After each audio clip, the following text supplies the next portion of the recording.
as we take that ride across the river to the Jersey side.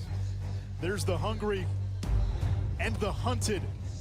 Talk about a dream and to try to make it real. Two teams looking for a spot in the quarterfinal. Harvard and Rutgers, only one is pulling out of here with a win. The winner of our game will take on Penn next week in Long Island. If it's Harvard, it's 4 Ivy League teams in Long Island for a Mensa meeting. Rutgers will try to crash the party. Maryland advanced to the quarters earlier today. Ohio State, Cornell. That resumed after a weather delay. Georgetown, Delaware in the nightcap on Sunday. Anish Shroff, Quint Kesnick with you. Greetings from Piscataway. And Q, in this matchup, the first thing that jumps out, the stark age difference between the two teams. You think about a Harvard team that's got 24 first-year players, and put that in contrast with Rutgers, 15 transfers, 7 grad transfers. Guess how many seniors Rutgers has? 27 seniors. The age difference is big, and you mix that with this crowd today, it's going to be challenging for Harvard, especially early. You know, we talk a lot about growing the game. We're going to see players in this game. Oregon, California. For Rutgers, we've talked a lot about players out of Oregon. Ross Scott is one of them. The thing about Ross Scott that stands out, he's an attackman. He operates behind the goal predominantly. His foot speed, his change of direction is electric. He can accelerate and get top side, whether he's running off a pick or running free. And late in the season now, he's been the key guy off of restarts off the end line. Late in the shot clock, they lean on Ross Scott. 9 goals and an assist in the last 3 games of the season for the junior Scott. For Harvard, a couple of middies out of California. You know, their offense has percolated lately. Owen Gaffney from LA has got 15 goals. He's got a sneaky release on the run. And then Miles Botkiss, he's from Torrey Pines, more of a downhill threat. And he has emerged in the last 5 games. And I expect Rutgers to be slow to double team today. They're going to put their defenders out on an island and let these young middies isolate. Important for Gaffney and Botkiss to get to the rack. Now, part of that great freshman class in goal for Rutgers, one of the best in the country, Colin Kirst, first team all-conference in the Big Ten, 17 out of 22, and a first-round win a season ago. And for Harvard, good news, Kyle Mullen gets the start. He injured his hamstring in the regular season finale against Yale. He was a question mark, as if he was going to play up until today. Went through a full practice yesterday. It took about 30% of the reps prior to that in the 2 weeks that Harvard had between games. He's 52%, and I think in the crease he'll be fine. The question mark I have with a bad hamstring, clearing and riding. And Harvard is a team that'll 10-man you. Jonathan Duhenio and Stephen Cucurullo at the face-off X. And Duhenio wins the opening draw for the Scarlet Knights, who employ this NASCAR offense. 13 wins for Rutgers this season, a school record. Their 3 losses, 2 to undefeated Maryland, another to Princeton, a team that's made the quarterfinals. Veterans against Greenhorns, and there's the first touch for Ross Scott, 5 and white. First midfield for Rutgers, Ronan Jacoby, number 8, D3 All-American at Wesleyan, Shane Knobloch, and Ryan Gallagher. Here's Knobloch, down the alley, plays it back to Scott. His man slips, Scott top side, and hits the crossbar. Possession to the team closest to the ball when it goes out, and that's Harvard as they'll trigger with Tommy Martinson. Rutgers playing here on your sack for the first time since, what, 2013, I believe, when they moved into the stadium. It rained quite a bit yesterday, so this field's in impeccable shape. They practiced on this field all week, but it could be a little slippery. Yeah, your sack field, where Rutgers also plays soccer. They're playing here today because of graduation taking place at SHI Stadium. That's the football field where they normally play. 3 freshmen on the first midfield for Harvard, and that one was dislodged. Ethan Rawl, who's got a chance to be an All-American. There's Andrew Perry. Now Sam King, Harvard's leading scorer, and it's stuffed out by Colin Kirst.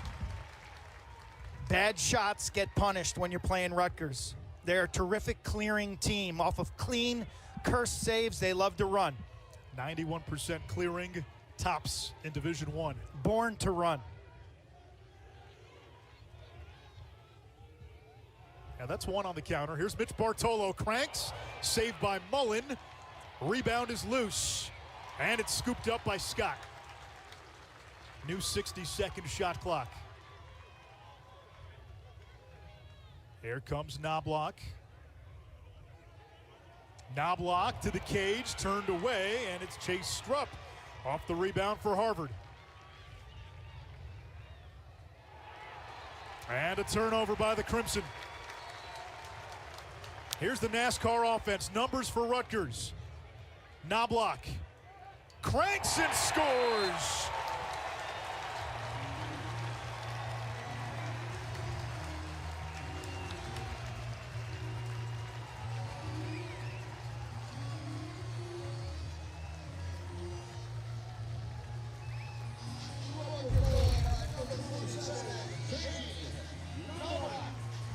Harvard turns it over near the midfield line. It's a wreck on the highway. Rutgers then pushes the odd man rush, and they don't respect Knobloch. The wrister from about 10 yards, and he just paints this corner to the delight of 5,000 fans who have been here for hours after graduation, tailgating, all lubed up and ready to go. We saw the scene last night in Providence with the Brown faithful having all day to get ready. Flag down. And a penalty coming against Rutgers. Jerry Byrne, the head coach for Harvard, former Notre Dame defensive assistant for a long time under Kevin Corrigan. And Jerry Byrne telling us this is a very young team. They don't know any better. They did not have any expectations on Selection Sunday. But they're going to come here. They're going to play to win.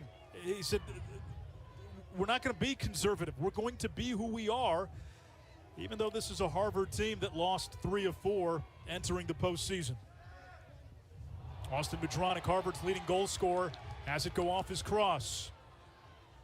And it's picked up by Joe Dowling. Comes back to Medronic.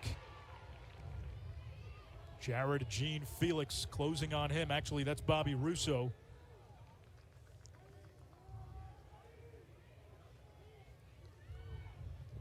Penalty is coming against Rutgers. Here comes King, trying to get top side, denied by Kirst. And a man-up opportunity for the Crimson.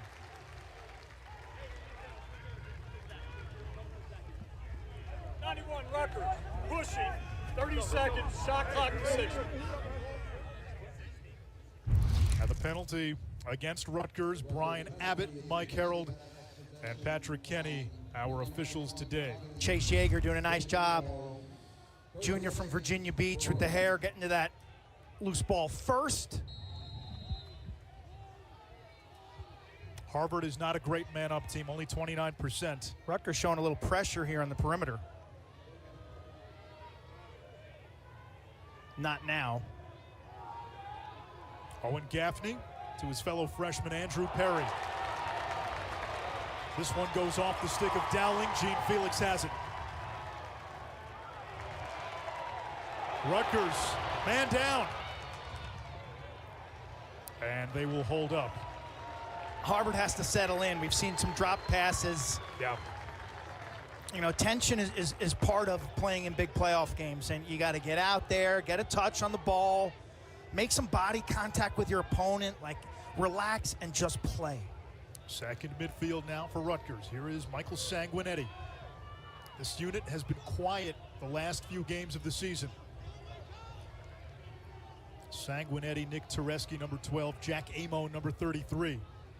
Tereski feeding inside, shot score. It's Brian Cameron.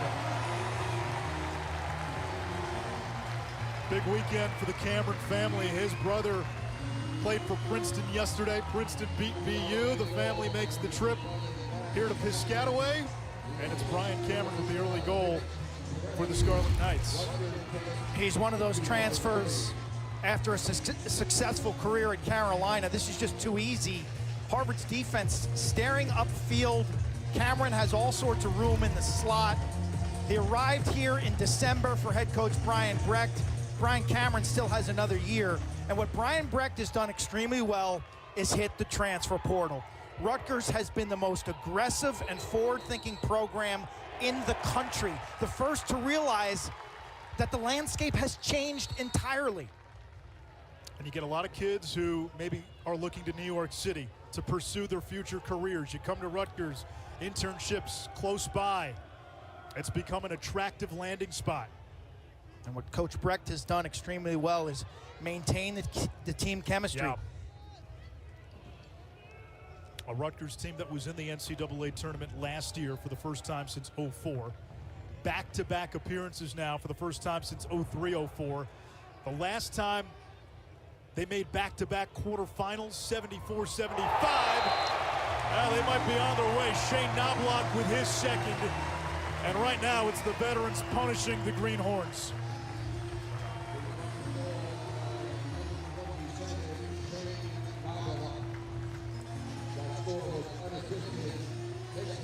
Knobloch, he's got the hungry heart. Roll back. Left-handed wrister. Nice little level change, a three-quarter arm release. Tough to double. I just think Harvard gave him too much real estate up top. They didn't show, or if they were fake sliding halfway, it really had no impact. And Rutgers right now, super comfortable. Looking like the older veteran team with playoff experience. Harvard in the NCAA tournament for the first time since 2014. It's a Crimson team in the regular season that had wins against Brown and Princeton.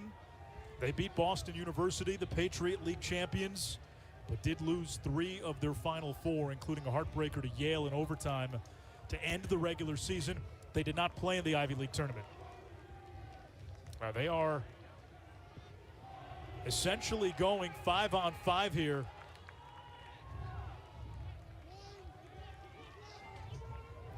Face-off man Cucurullo out there playing hangman with Duhenio. So Harvard will attack 5-on-5. Yeah, you see him right in front of the bench, lower left-hand side of your screen. Here comes Gaffney against Rawl. The thought process going in was Rutgers is going to try to control these matchups, leave their defenders out on an island. They probably would not get into the sliding, that is the slide, rotate, and recovery business. We're seeing a lot of that, though. Balls going off the sticks of Harvard players. Gaffney gets Harvard on the board, the freshman from Los Angeles. It's 3-1. And that's exactly what happens when Kirsten Company do the autopsy report after this goal. They're all spread out.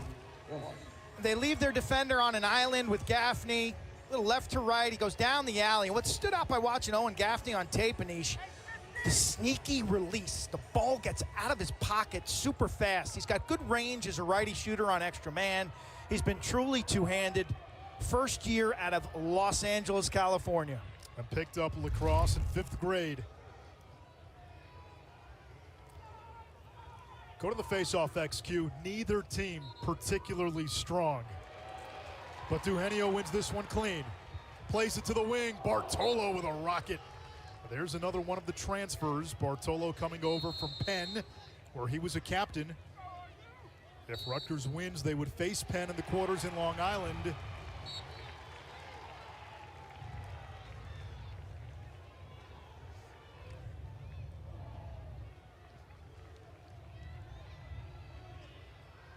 Charlie Olmert brings it in for Harvard. Well, it's at 80 degrees. It's kind of balmy today. It's a sweaty, sticky day. To Harvard's credit, they do play a lot of folks. There's some Ivy League teams this year, like Penn. They're relying on their first liners quite a bit. But Harvard's the opposite.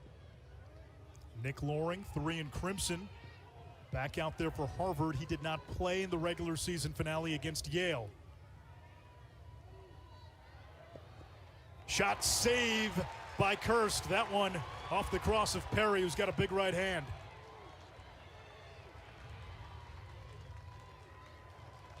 Here comes Kirst. We got to find out if his mom, Michelle, is here, because Colin's younger brother, CJ, has a game for Cornell, and that game, I don't believe, is ended. Cornell, Ohio State in another first-round battle that pits Ivy League against Big Ten.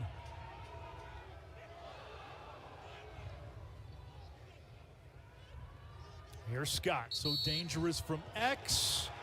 And looks like we get a moving pick.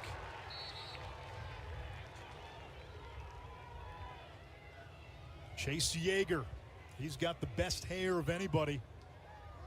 Able to clear for Harvard. UMass transfer. Looks like the Crimson have settled in a bit after what was a pretty rocky first 5 minutes.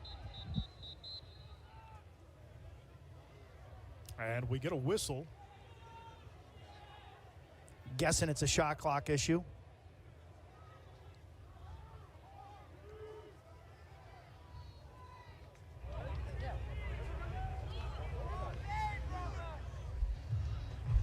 Clocks at different times. Technical issue. Shut it off. It's gonna shut it off.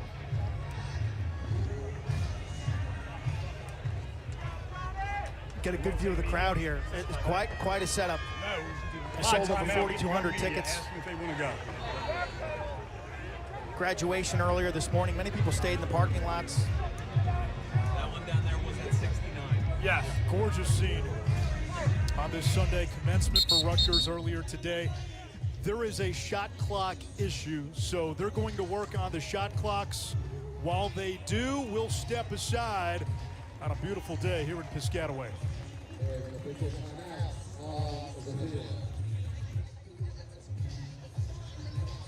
Anish Robb, Quint Kasnick getting toward the end of round one. 3 more spots in the quarterfinals to be determined. This game, a contrast. Youth for Harvard, experience for Rutgers. Jerry Byrne, the Harvard coach, telling us our freshmen, they don't know any better. There's a certain delusional nature of freshmen. You combine that with the fact that this Harvard Crimson team has something to prove. The national narrative, perhaps that they were the last team in, but youthful exuberance is always a good thing, especially when you combine it with a little confidence with guys like Owen Gaffney, Miles Botkiss, first-year Sam King on attack.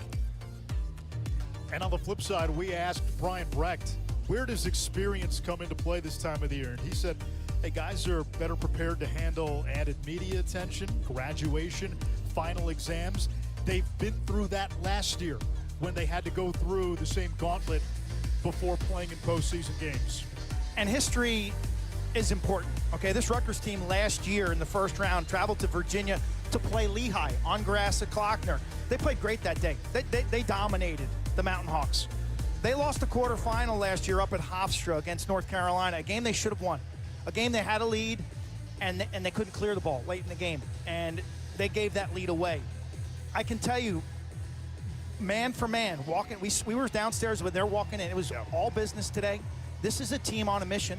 I think they draw a nice spot in the bracket, and I think last year's experience goes a long way. Now, last year, that loss to Carolina in overtime. Remember, UNC was the 1 seed in the tournament a season ago. They beat them for 55 minutes. They did.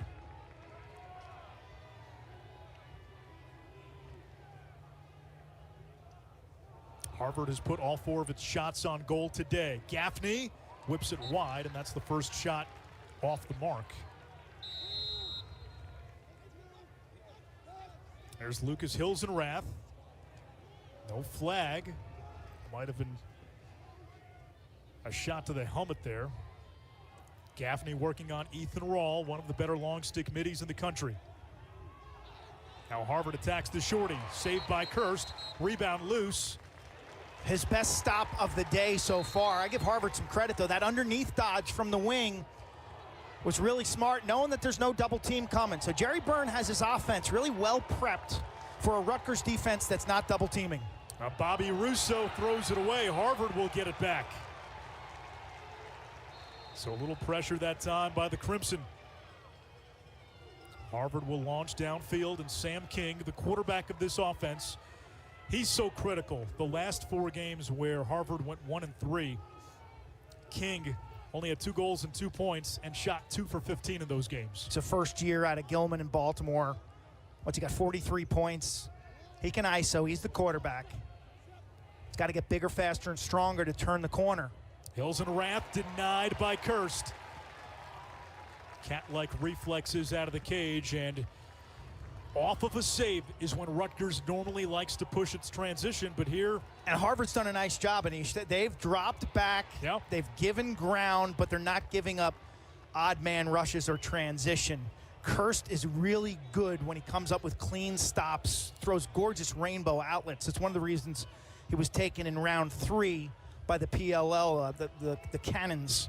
The Whip Snakes. You sure? Oh, his brother's on the Whip Snakes. Connor's You're on the right. Whip Snakes. Yeah. He's on the Cannons, 3rd-round pick. CJ's on Cornell. Cole was on Lehigh. A lot of Kirsts. They are the new age Stanwicks. Here's Mitch Bartolo. Casts a long shadow at 6'6". Terrific wing shooter. Plays it back to Ronan Jacoby. Shot on the run is wide. He scares me. You know, we covered their game at Michigan. It was a close game, but their midfielders did most of the damage that day. Jacoby's got a wicked release, really smooth with his hips and his wrists. Bartolo again. Shot clock down to 10. Nice D, nice. Dislodged. They tied up Bartolo. They got to his body and his hips, and it was a well-timed double team. There's Greg Campisi. He might end up being a 1st or 2nd team All-American when all is said and done. 1st team All-Ivy League. He plays fast. Everything he does fast. He's a great winger on face-offs. With the ball in his pocket, look out. He can take it coast to coast. King draws the slide, keeps it. Now, one thing Dodds. Campisi comes from is a winning program at St. Anthony's, and that's something Jerry Byrne identifies. They want to recruit guys from winning programs. Dodge to score if you're the Gaffney Crimson. down the alley, stick checked away. Kirst so quick out of the cage. Gene Felix.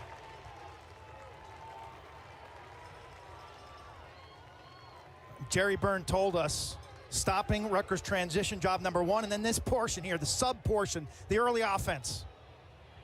Shot by Bartolo, and Rutgers cashes in. A team-high 39th goal for Mitch Bartolo. That's 2nd on the team to Scott. Just 1 behind now. Coach Byrne breaks down Rutgers' offense in 3 phases. The first 15 or 20 seconds of transition, the sub phase, and then the settled sets. He feels that they can defend Rutgers in the settled sets. He was most worried about this type of early offense.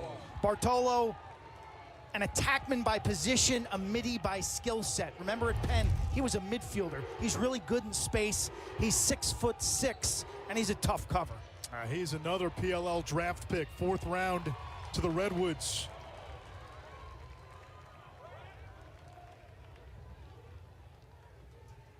Former captain of the Quakers, kind of an injury-riddled career. He's big game experience, like you dream about. He was a member of that 2019 Penn team that played an epic quarterfinal game. We get another whistle, looked like another clock issue. 2nd midfield here for Rutgers. Savetti, Amon who's got it, and Tereski who's got an assist.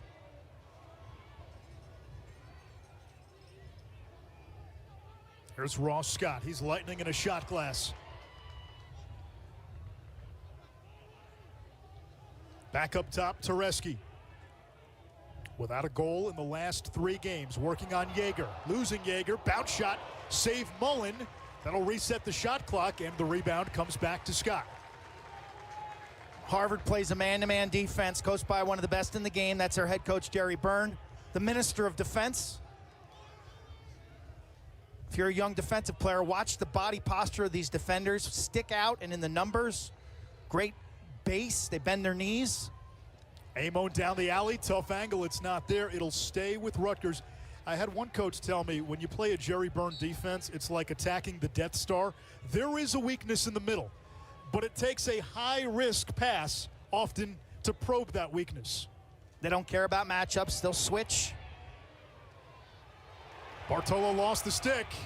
Yeager vacuums. Charlie Omert dislodged the ball there, and Yeager cleans it up. Well done by Harvard. If you butt dodge against this defense. You turn your back on them, they're going to hit you with a double team. No call. Rutgers ball.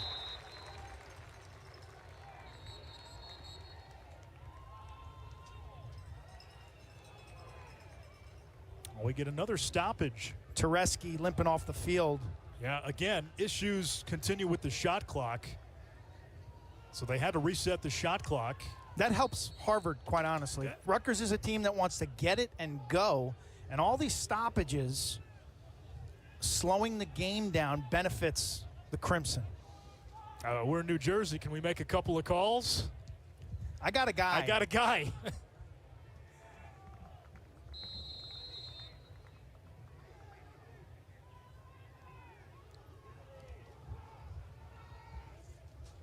Final 40-plus seconds of quarter number one. All Rutgers 4-1.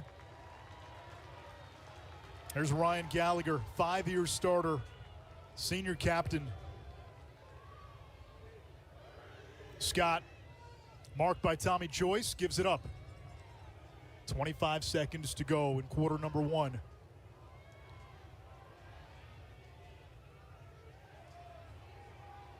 Knobloch pulls it back. He's got the short stick matchup. Knobloch looking to change direction, falls on the grass. 10 seconds. There's the feed. Tough shot for Scott, out of bounds. And the scoreboard says 1 second. Mullen with a trebuchet downfield as quarter number one comes to an end. Rutgers coming out, chrome-wheeled, fuel-injected. Jumped out to a 3-0 lead. Harvard got on the board. Bartolo answered. 4-1 Scarlet Knights after 15 minutes of play.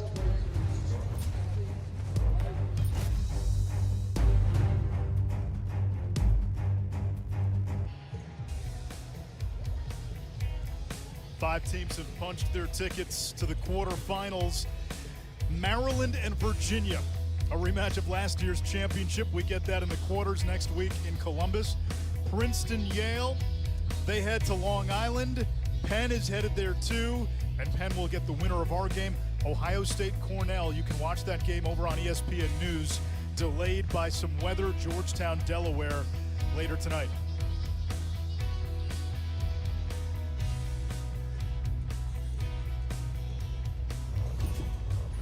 Any big surprises for you, Quint, through the first day and a half? No, actually not. Yourself? No, if you look at how things have gone, 5 years in a row now in the tournament, 5 tournaments in a row. We didn't have one in 2020. The top 5 seeds have all moved on to the quarterfinals. Yeah, Virginia was unseeded, but they were favored. I was really impressed by the effort that I saw from St. Joe's and Richmond. Both teams could have won put themselves in position to win, but you have to give, Penn is like 9 lives, huh? What have they played, 8 or 9 2-goal or less games? I think they've won 5 one-goal games, the Quakers have. Yeah. You had a great number that you tweeted out a little while ago. The Ivy League as a conference, in non-conference one-goal games, the record is what? I think back then it was 11-1. I think now it's 13-1. So they've sent 3 teams thus far into the quarterfinal round. The Princeton looks sharp. Really sharp, especially on defense. Mitch Bartolo turned away by Mullen. Knobloch the rebound. Backhanded shovel. And Ross Scott the backup. Mullen has done well in East. There were some questions, obviously, with his hamstring that he tore in that Yale loss in overtime. Spent the week rehabbing. How many shots did he actually see in combination with having finals? Jerry Byrne telling us he only saw about 30% of the shots. Bartolo with his second. Beat the shorty. Did it by himself. It's 5-1 Scarlet Knights.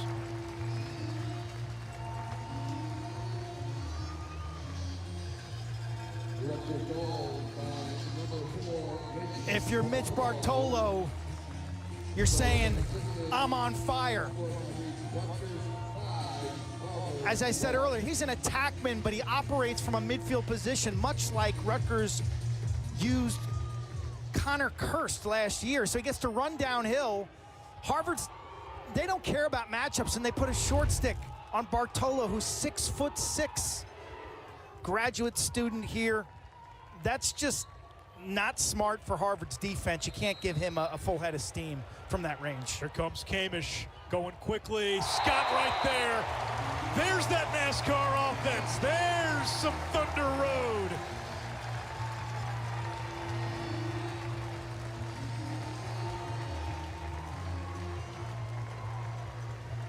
A huge crowd at URSAC.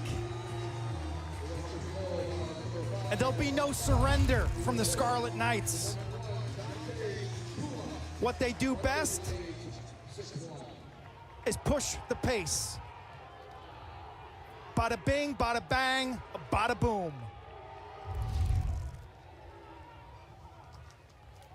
And it started with a face-off violation and a quick restart. Harvard likes to double pole the wings of the face-off. Rutgers calls a timeout, up 6-1.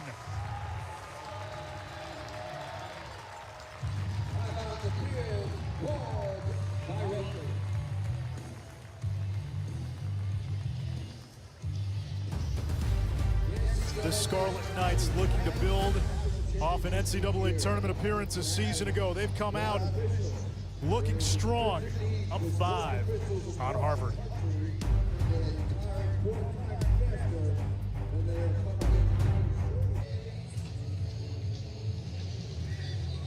Rutgers, 11 NCAA tournament appearances. First time in back-to-back tourneys since 03-04. 3 tournament wins. They've never been to championship weekend. They've got a chance to get there this year. First time they've hosted a playoff game since 2003. But the convergence and the leadership of Coach Brian Brecht has been remarkable. I think the Big Ten, some of the television opportunities has helped, and the transfer portal. As a graduate destination, guys who come here with a degree and want to spend 1 or 2 years and contribute to play high-level lacrosse and get a job in the big city. It's a perfect mix. Coach Brecht has been super aggressive. He's understood that the modern player economy has changed. And he's found pieces that can come in like Bartolo, like Kirst last year.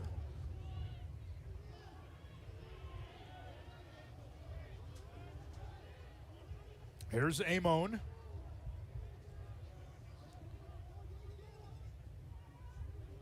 Still plenty of time to shoot. Yeager puts it on the ground, and it's scooped up by Harvard. Strupp.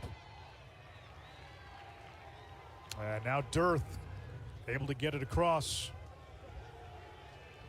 Flag down.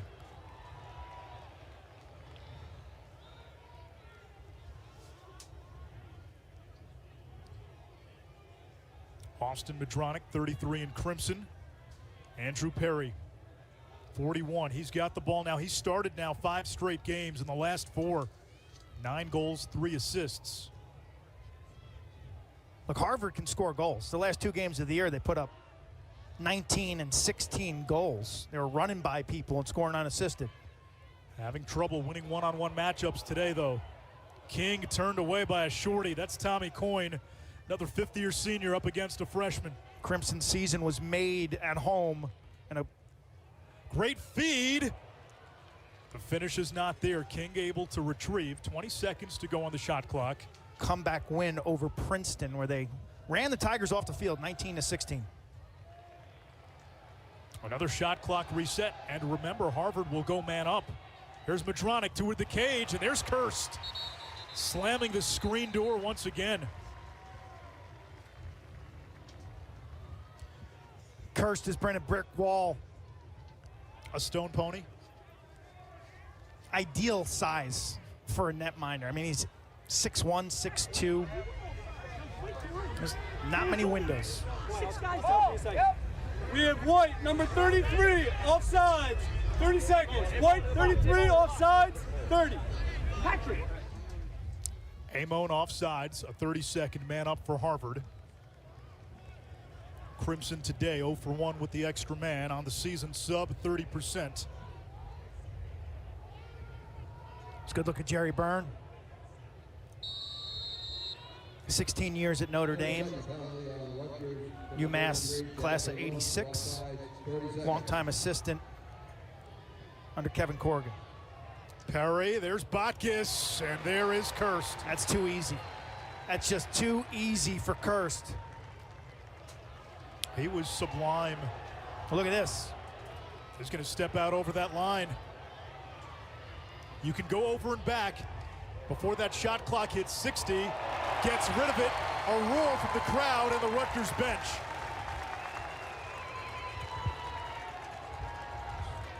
That's something else. That is something else.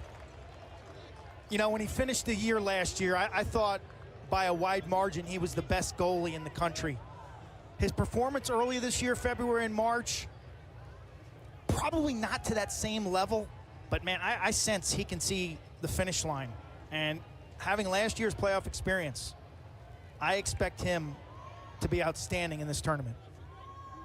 Knobloch gives it up. Here comes Jacoby. Bartolo swings it back to X and Cameron. Cameron, the UNC transfer.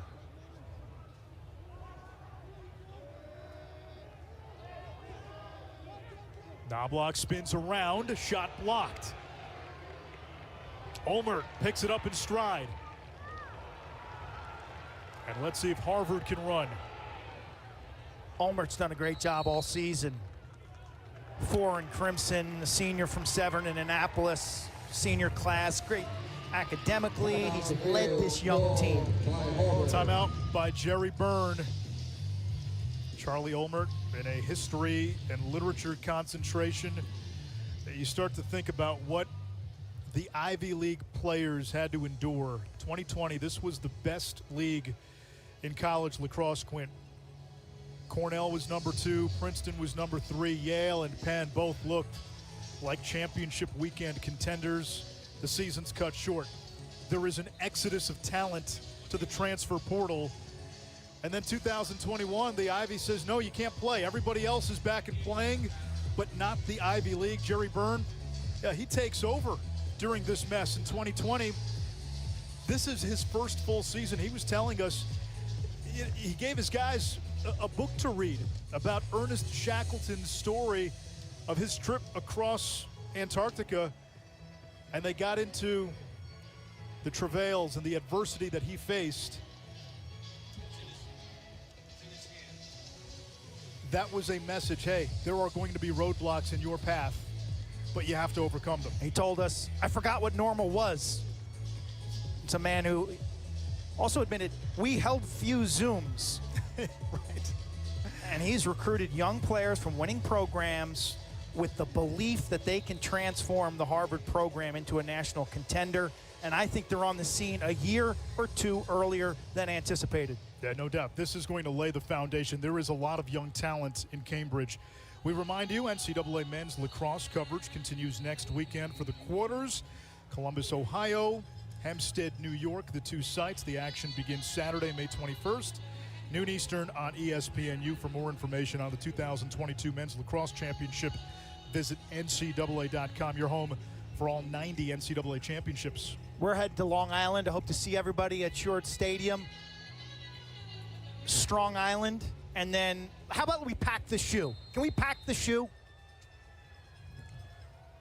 Can you imagine? You got Maryland and Virginia for a quarterfinal game. Let's pack the shoe. Credit to John Tillman and Lars Tiffany. They've taken the high road with that bracketing. Here comes Joe Dowling. Now King. There's another save by Kirst. Great rebound control by Kamish. I love it. Now these Rutgers shorties can go. I rank them up there. You know, like when you're... Empty net roll, just missed it. And they'll give Mullen the backup. Closest to the ball when it goes out of bounds. And It belongs to Harvard. That's on a shot. Who's got great short stick defensive midfielders in this tournament? Maryland. Well, I'll tell you, Maryland does. Georgetown does with Zach Geddes and Godine. Penn's Piper Bond, I like. Not sure what's behind him. Princeton, was it Bo Pedersen? It's a man-child. Well, Patterson, Crimmins, they looked good in their first-round win against Harvard. Really what impressed us about Princeton, they'd given up 37 goals in their last 2 games coming into the tournament. Their goalie, Eric Peters, was great. BU couldn't win a matchup. No, not one. I mean, BU could just not, they couldn't draw slides, and they couldn't run by their man. At its simple, John Donnowski, a Duke coach, always telling us, at its simplest form, offensive lacrosse is run by your man and either shoot it or draw a double team. Hills and Rath down the alley. It's a draw and dump game. Great scene on the far side, that grassy knoll filling up with fans. Gaffney looking to feed the crease. Rawl got his stick on it, and pouncing out of the cage is Kirst. Kirst with the ground ball plays around the net today. And look at this crossfield pass and easy out.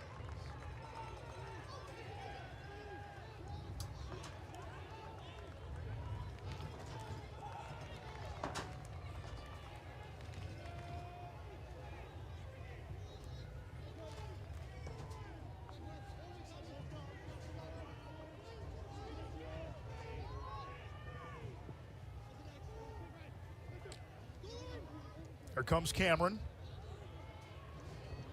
Gets free of Tommy Martinson, the freshman. Another grad transfer freshman matchup. Jacoby over to Scott. Joyce on him. So play at 2 speeds. If you're Rutgers, you got NASCAR, but you got to be super efficient in the half-field sets.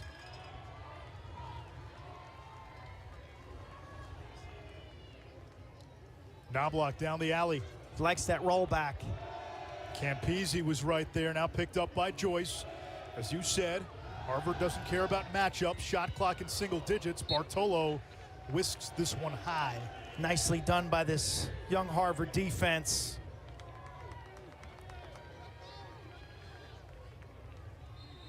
Ross Scott will trigger.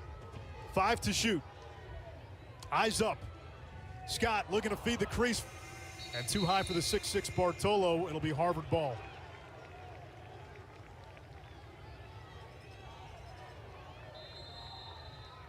I think if you're Harvard, you want to get into the picking game right now. Somewhere along the line, it's going to become apparent that we can't shake the defense. And so you aid the ball carrier by going into the picking business. And where does that start for Harvard? Well, right now they're just going to hit him with a high wing dodge right here and try to do a clear through. Dowling coming off a hat trick. Nothing doing. It's nice defense. France Kowiak. He wears 26, but he's 25 years old. Served a 2-year LDS mission in Russia. Dowling again will dodge from the alley. Trying to feed the crease, shot and a score. Acrobatic finish by the freshman Sam King. He was a former hockey player. You saw it there. I figure it out.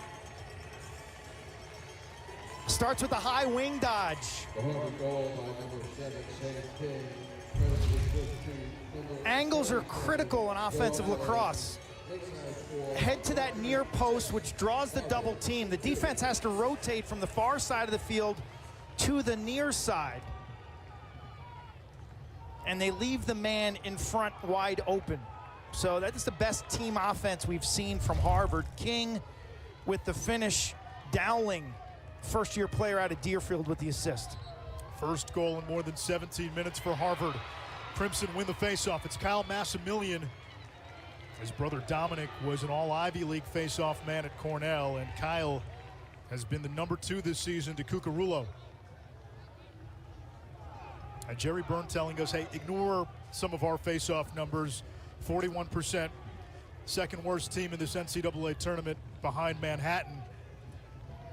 Harvard oftentimes able to win the faceoff back after the opponent wins the clamp or wins the draw because they double pole the face-off wings.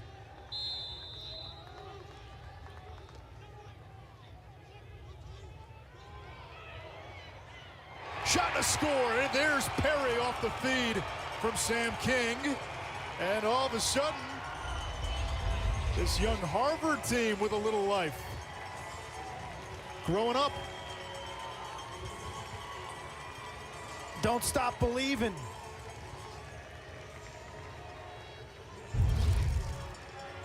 Moses Brown, Rhode Island. The pick behind the goal, a little confusion by Rutgers. They've struggled defending picks all season long at X. And so I like the strategy. They lose the defender in the wash, no double team steps down, and then the fake.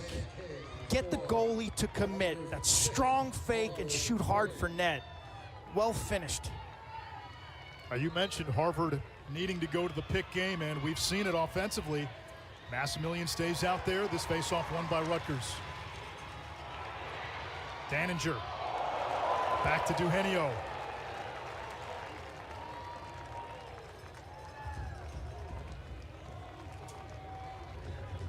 '11 and white Cameron.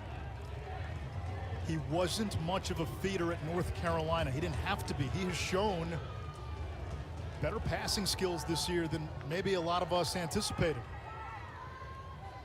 They had a guy by the name of Chris Gray. Maybe he does most of the passing, Anish. Number 2 pick in the PLL draft, Chris Gray, Tewaaraton finalist. Second midfield now, Michael Sanguinetti. There's a big crank. Mullen read it all the way. Everything but the shot location.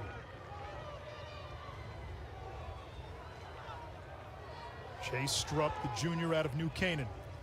Over to Miles Botkus, Rancho Santa Fe, California. One of 6 Californians on this Harvard roster. Harvard now suddenly starting to stack positive plays, whether it's saves, ground balls, scrappiness on the faceoffs, a good pick, momentum potential with this possession.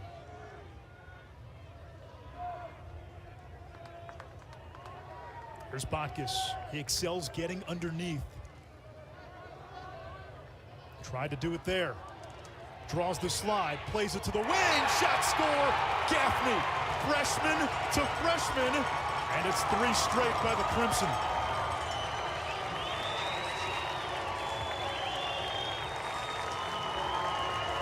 I think the young guys are starting to figure it out.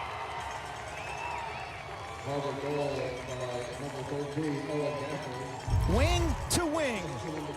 From strong side of the formation, he dodges the seam, draws the double. He has 2 hands on his stick and his eyes are up.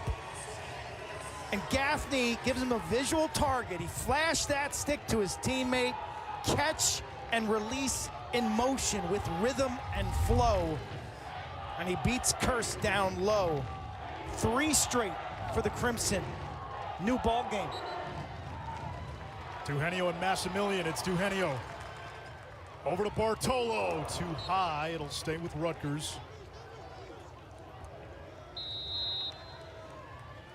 There is Ross Scott, part of the Oregon Trail of Lacrosse. And we have called so many names of guys from Oregon. Sam Handley at Penn, Alex Slusher yesterday at Princeton, and Tucker Dordovic the last few years at Syracuse. Idling in the portal. Phone been ringing off the hook. I bet. Now Peter Baum started it all, former Tewaaraton winner from Colgate. Here comes Scott.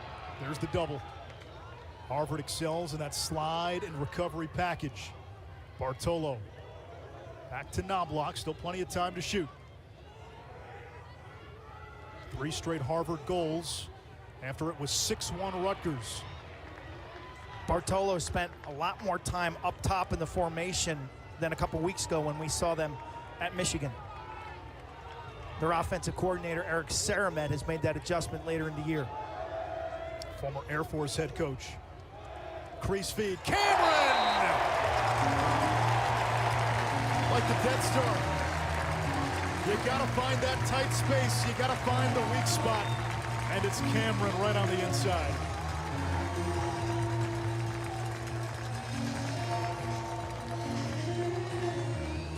That crease area, that slot area, the paint, that's the promised land. Cameron catches, deals with pressure, and while falling down, finishes. Thought this at first was a force. Look, there's two defenders right there. You're trying to check arms and gloves. Cameron, great focus and concentration. That took the hit, like the chicken man in Philly.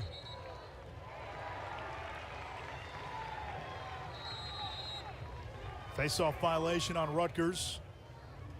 A 3-1 run by Harvard, temporarily stunted by that Cameron goal. His second. We saw his brother Sean get to the quarters with Princeton yesterday. I saw his mom and dad after the game. And they said, hey, it could be easy on all of us if both sons are on Long Island next week.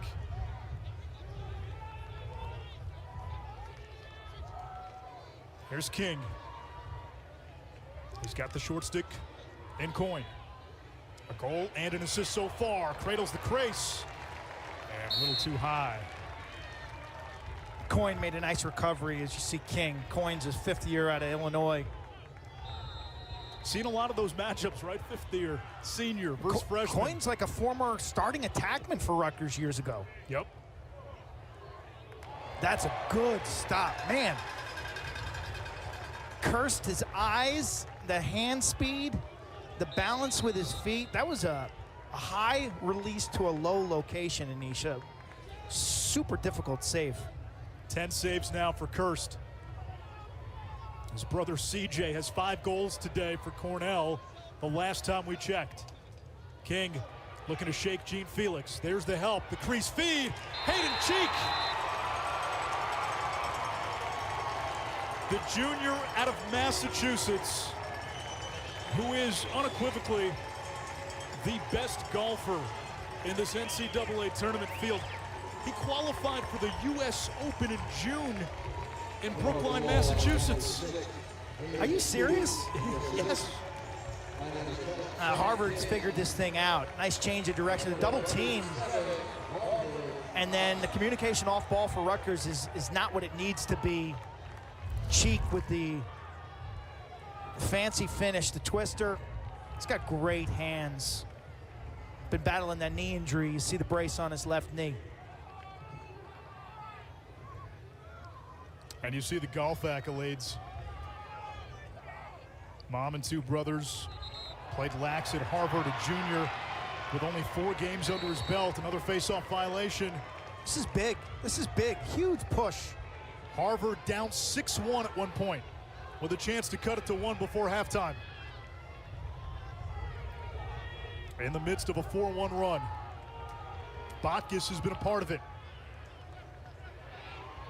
He's able to roll back and butt dodge back and forth, because he knows the double team's not coming.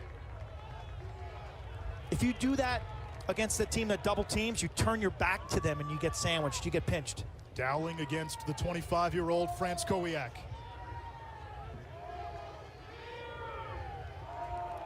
Running into a grown man. Skip pass.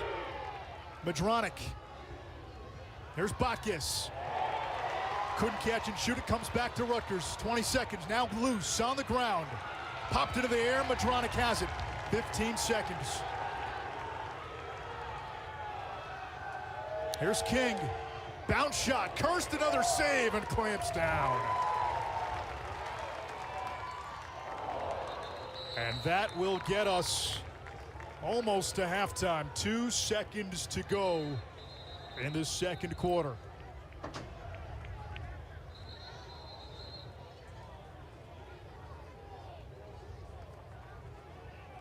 We got interference, so they'll give it to Rutgers from half field. Crashed the net, screened the goalie. Kamish. Time runs out. Big for Harvard and Jerry Byrne now to stay within striking range. They score 4 out of the last 5 goals, and the burden of pressure will go with the more veteran, the seeded team, as Rutgers jogs off into that locker room. Harvard didn't find the key to the universe in the engine of an old parked car. They found it with the pick game. It got their offense going, down 6-1. They've made this a ball game as we go to halftime.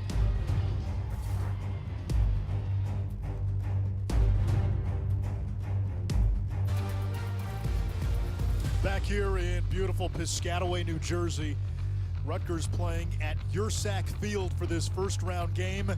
They normally play at SHI Stadium. That place reserved for Rutgers commencement today, so they move it over to Ursack. 5,000 capacity. We've got close to a capacity crowd, and the crowd has been wild. We start with a face-off violation to begin this third quarter. Rutgers, a 2-goal lead, looking to make it back-to-back quarterfinal appearances for the first time since the 70s. Harvard down 6-1.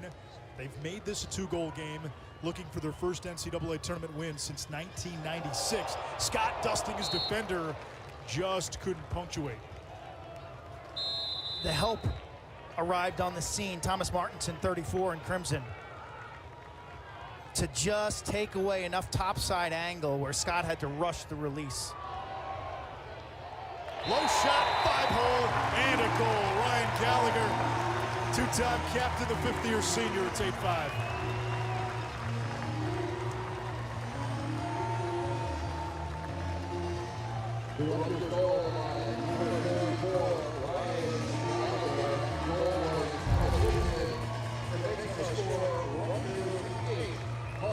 You see the slippage. It rained overnight on this natural grass surface.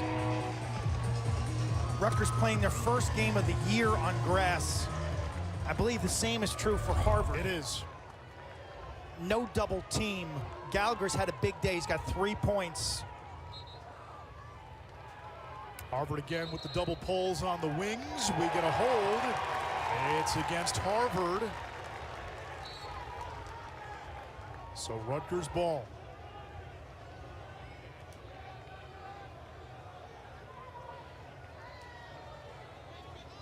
Scott will initiate against Bergstrom. Defensively, what's the key against a Jerry Byrne defense? Well, midfield alley dodges typically aren't the answer. I like when you attack from the wing or through X behind. You turn the head of the defense. You can see the double coming, and then you kick it. Like here, and ball reversal. Keep that one moving. If Bartolo needs to send that across to Knobloch. Bergstrom eyeing Scott. It's a help-conscious defense, and they're big save by Mullen on the inside, just like that. That was a good opportunity. Mullen made the save. Now Harvard sets up its clear. Mullen's a senior. He's got another year of eligibility. Harvard the other way. Ulmert. 5 goals this year. A chance here. Shot and a score. Andrew O'Berry. Another of the Harvard freshmen. This entire midfield is freshmen, having 6 of their top 7 middies. All freshmen. O'Berry building off the first multi-goal game of his career.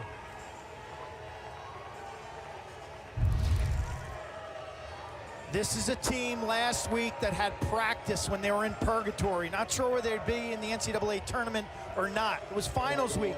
Jerry Byrne brings them together each day for 75 minutes. He said it was productive, but more so it was mental health. And they've shown the ability today within this game to bounce back, to be resilient. Defensive communication, costly for Rutgers. You got to call out numbers. Check up.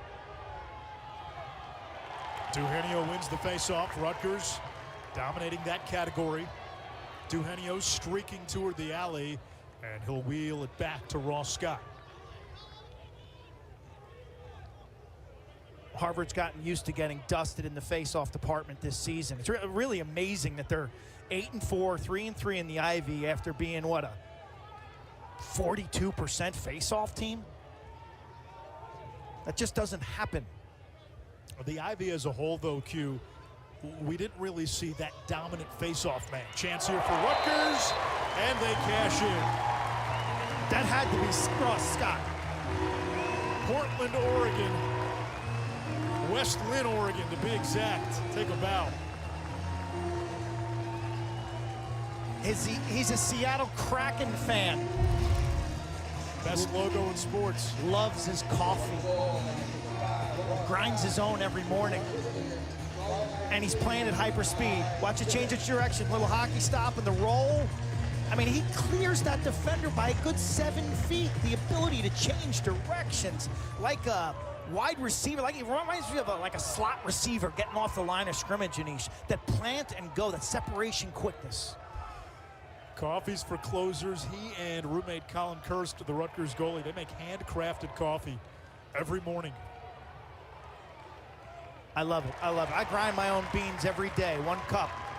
It's a treat. I could see you in retirement being like Tom Hanks in Castaway. Move to a remote island, grow your own food, sustain off the land. Well, I said if I'm going to have 1 cup, okay, moderation, I'm going to do it right. I'm not getting some garbage. So French press? I rotate it. I like dark stuff. Okay. Dark and oily.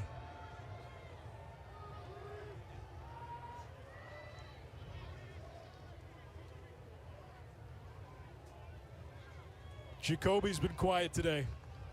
A Division III All-American and a former national champion at Wesleyan. Scored 150 goals there in 48 games. Great feed, and Scott, the lightning quick release. Back-to-back goals for Ross Scott.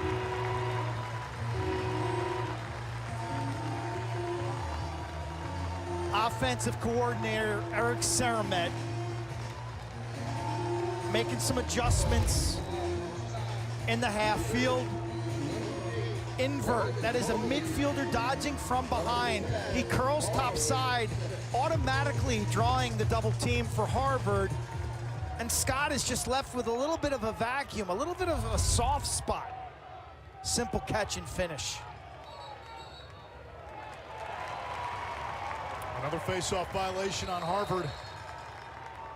That's 2. So 1 more, and Rutgers, for the duration of this second half, will have a man up on any Harvard face-off violation. That is huge.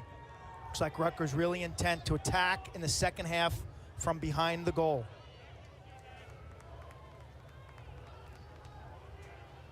Two goals in just over a minute for Rutgers.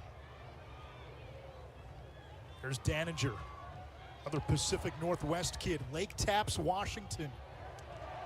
Big shot by Sanguinetti. That'll reset the shot clock. Mullen got a piece.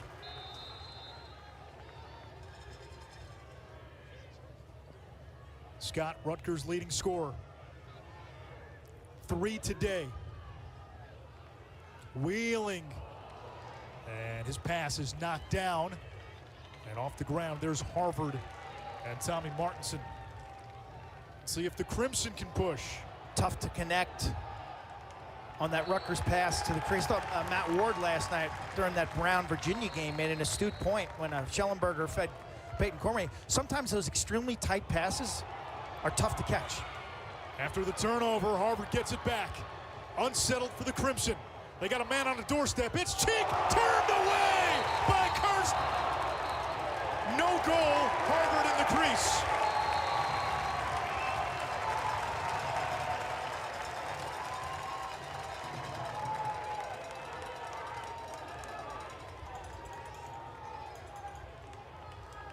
Kirst put up the brick wall. Watch him go down to a knee and just match up stick on stick. Good flexibility, reflexes, little intuition there. You don't want to guess, but you want to trust your gut. Trust your gut. That's why you watch film. How many fakes is this attackman usually take? Does he come in and shoot right away, or is he a 1 fake guy, a 2 fake guy? You're always looking for those subtleties, those nuances when you watch film, and that's where it pays off in those moments that just happen so fast. We have seen Kirst as a big game goalie in his Rutgers career. Played well in the postseason last year. 17 of 22 in the first round against Lehigh. Top side, good look, Jacoby. And so far today, Kirst, he's given up the 6 double-digit saves. 5th-year senior captain from Bernardsville And a timeout by Jerry Byrne as he sees the pendulum swinging to the Scarlet Knights. Ross Scott, a couple of goals. This crowd, yeah, they're juiced. They've been partying and pre-gaming all afternoon.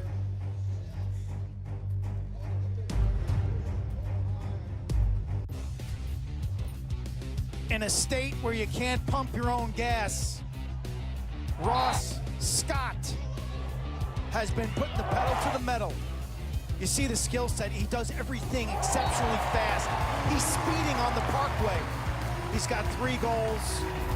He's been a menace in terms of Harvard's ability to cover him because he's just so darn fast and so explosive. He had a couple of games late in the season where he was not a factor. You and I had one of those. A Michigan game. At Michigan. He's put it together. It started the last 3 games of the season. Penn State in a wild game that Rutgers almost lost, should have lost. They won. Then against Ohio State in the Big Ten semifinals. He's got 6 games with 5 or more points this year. Needs 1 more to get 5. There's a 5-point game. Scott to Jacoby, returning the favor. And Rutgers starting to pull away a 4-1 run to begin the second half.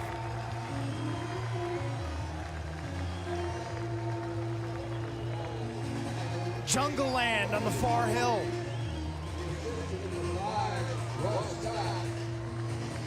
How's that for a set play off a timeout?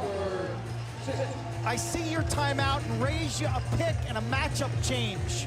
And a defense with eyes on the ball, not on their man. Jacoby takes all the real estate that the D will give him, and he singes a corner. Talked about his shooting release earlier. It is a thing of beauty. The guy scored 1,000,000 goals for Wesley in a D3 program. Actually played in a title game back in 2018. He's been welcomed here. He's been integrated in with the group. And he's been a primetime weapon, Niche. Loose ball push on Harvard, and right now Rutgers is going downhill. This is a Harvard defense that's been milling in retreat for almost the entirety of this third quarter.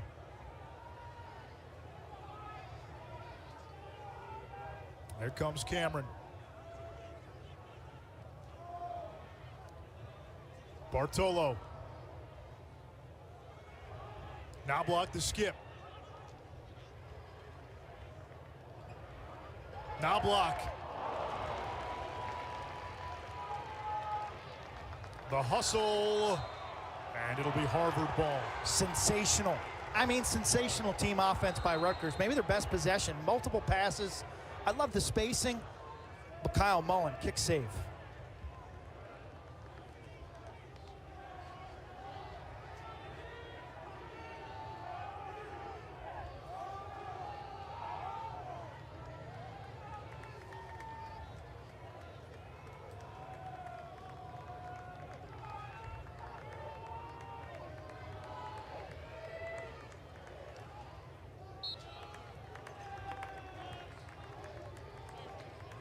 What's the counterpunch now for Harvard? Well, go back to what you had success with in that second quarter when you scored 4 or 5. Most of the activity was initiated from behind the net, using some picks.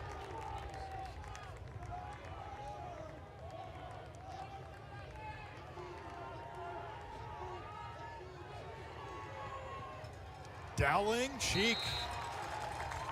25 to shoot, King the backup. And Jared Gene Felix, second team Big Ten defender, comes out to greet him. King, inside roll, he's in the crease.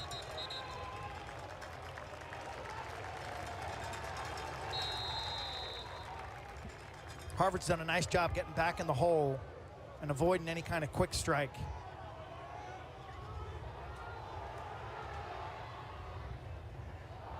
This one gets away from Amon. Martin Nelson in a battle for it for Harvard. And it's picked up by who else? Ross Scott. Rutgers can thrive off the chaos, but it looks like they'll wait for their personnel. Speed is such a difference maker on the lacrosse field. Second midfield getting some run now. Here's Kamish, two-way midi. Has 3 goals this year. Skip pass was tipped. It'll stay with Rutgers. Shot clock at 28. Amon, the backup. Kamish stays on there. He's a defensive midfield, but he's really talented as a wing dodger. Detroit Mercy transfer, had 19 goals as a freshman. And that puts some pressure on your opponent because the offensive midfielders are caught on the field.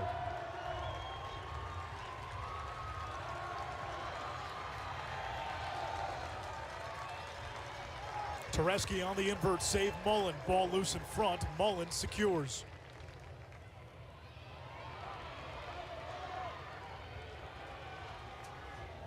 Harvard the other way. O'Berry had the long pole as a trailer. Thought better. They've got Bartolo now caught on defense.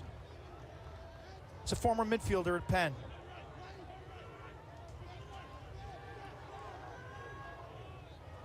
Madronic using the pick game. Here comes Dowling against Bobby Russo, 88 and white. His family's got an Italian restaurant just 10 minutes from here. Is it on your way to the airport? It's on my way back to the hotel. Girasol, right? Oh, yeah. O'Berry, Madronic. Still plenty of time. Cheek on the doorstep. Guess who? Colin Kirst. Slams the door shut in that severe angle shot. As Roy Orbison plays. Russo, the orchestrator, the voice of this Rutgers defense. As if he's in the kitchen of that Italian restaurant with the crowd out front. Orders coming in, things changing. If you've ever been in a high-end restaurant kitchen, it's chaos. And so Russo instinctually can control the D. He's seen that in his real life. 200th career save for Colin Kirst, 15 today. Brother CJ, 7 goals for Cornell. The Big Red taking on Ohio State. A trip to the quarterfinals on the line in Ithaca. Knobloch up top, Jacoby over to the wing. Bartolo fires. That game's there is Campisi. That game's a final, Anish. So it's over now. Connor Busick and Cornell, after being down 5-4, they run away and hide behind Kirst's 7 goals. I believe that ties a record by Mike French. Wow. Impressive Cornell at home today after a game that was delayed by lightning. Cornell stumbled a bit down the stretch. They regroup, they get to the quarterfinals. If you don't have a close defense, it's a tough matchup. In Ohio, that's not the strength of the Ohio State team. So matchup-wise, Cornell exploited the Buckeyes D. So if you're keeping score, the Ivy League with 6 teams in this tournament, 4-1. With the outcome of this one still to be determined.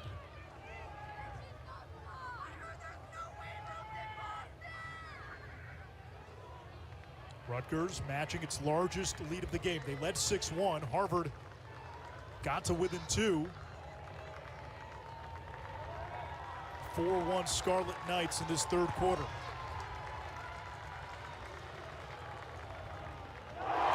Ross Scott, a one-man wrecking crew. His 4th goal of the game, and Rutgers has its largest lead.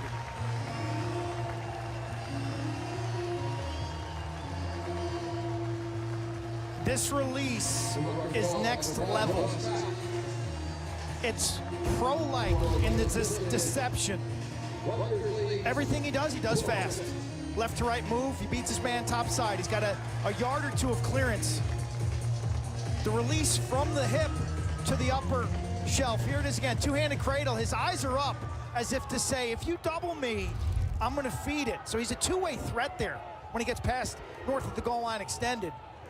Defense doesn't get there on time, and he paints it up. Man, he has really turned it up a notch, hasn't he? Duhenio off the face-off win.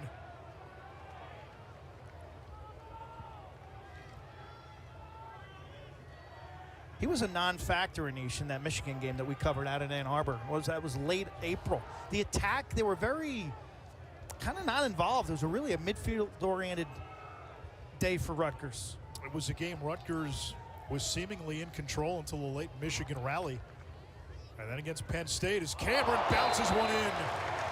A hat trick for Brian Cameron, and Rutgers extends. It's 13-6.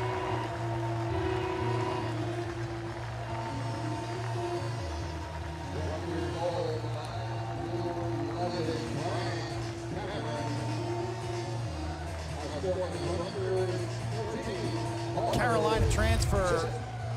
He's known as a left-handed player with strong left-handed tendencies. And Yeager was sitting on that left hand. He had other plans. Beats him top side. Cameron a hat trick today. 10 multi-goal games on the season. He scored in every single contest for Rutgers. Duhenio had won the face-off, and that's what Harvard can do. Really amazing for Rutgers, and you go back a year ago when they were a quarterfinalist. The attack, Connor Kirst, Adam Sherlin-Beatis, and Kieran Mullins. I mean, massive amounts of points departed out the door. And experience. Sherlin-Beatis had been here for, what, 7 years? 8. I mean, Jack Amon, who's a sophomore, was coached in summer camps by Sherlin-Beatis. But you talked to Brian Brecht, he said, Ross Scott, his growth, his emergence, a lot of the credit goes to Kieran Mullins and Adam Sherlin-Beatis as Madronic bounces one in, and Harvard ends a 5-0 Rutgers run. It's a strong pattern, offensive pattern. It's a Crimson team. They've learned to love the process, love your teammates. Coach Burns got them at a simmering level. That is, they don't want to be boiling and they don't want to be too cool. Simple offense. They draw the double team up top, kick it to the wingman. See 91 in whites, a little late on the scene in terms of getting that full defensive rotation. And the whole argument, should Harvard be in, should they be out? Listen, we're past that. That was last Sunday, and we've beaten Barbaro into the ground. But this Crimson team, had it not been this year, probably would have been next year. And it most certainly would have been the year after. They have stockpiled some serious young talent. The fact that they're here is a testament to those players. Think about it, Quint, in this age when teams like Rutgers have 27 seniors and grad transfers, it's hard to be a young team and win. They've jumped on the scene a year or two earlier for Coach Byrne. And quite honestly, Notre Dame snub, Jerry is tied to that more than really anybody other than those Notre Dame players and head coach Kevin Corrigan. So he has connections. He has strong relationships with half that team. Will Corrigan, Kevin Corrigan's son, is an assistant coach for Harvard. Jerry's ace star already. Dawson feeding Madronic, he dropped it. Loose ball in front, King couldn't pick it up, Russo does. And Kirst, a Manganell ahead to Remington Reynolds. He turns it over near midfield. We've got mayhem. It's a great double team on defense by Harvard. They pull the goalie, and Bergstrom, 14, first-year player out of Roxbury Latin, flies across the midfield line. Procedure call on Rutgers, Harvard ball. Final 40-plus seconds. And there weren't offsides.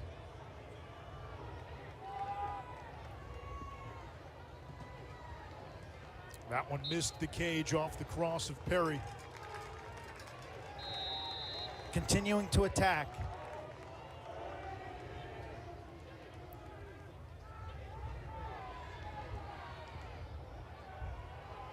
Bacchus, 20 seconds to go in the quarter. Perry again gets to the right hand, and Kirst vetoes at the cage. That's an easier stop for a goaltender. At the feet. Final 8 seconds. And Rutgers get one more shot on goal. Coin, 2 seconds. And Rutgers will take a 6-goal lead into the final stanza. The Scarlet Knights, 15 minutes away from making it back-to-back trips to the quarterfinals. The last time they did that, 1974, 1975, when they had a young attackman by the name of John Donnowski.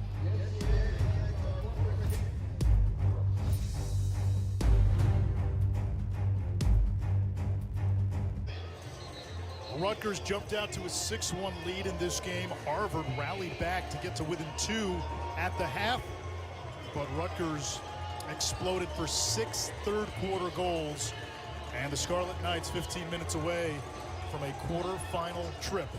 They were in the quarters last year, losing to eventual 1-seed North Carolina in overtime. Last time Rutgers in the quarters. How about young, handsome John Donnowski? Last time Rutgers got to back-to-back quarterfinals, Dino was on the team. John Donnowski was a great passer. An assist, second all-time in assists at Rutgers, by the way. An assist creator. After college, he went up to Long Island and became a high school coach and teacher. Okay, like Bill Tierney, like Tony Seaman, their roots start in the classroom. And so what he's done over his record-setting career is brought that classroom now onto the lacrosse field.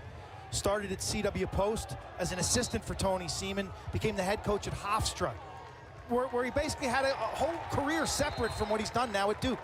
And he has a tie into Harvard as well. You mentioned Hofstra.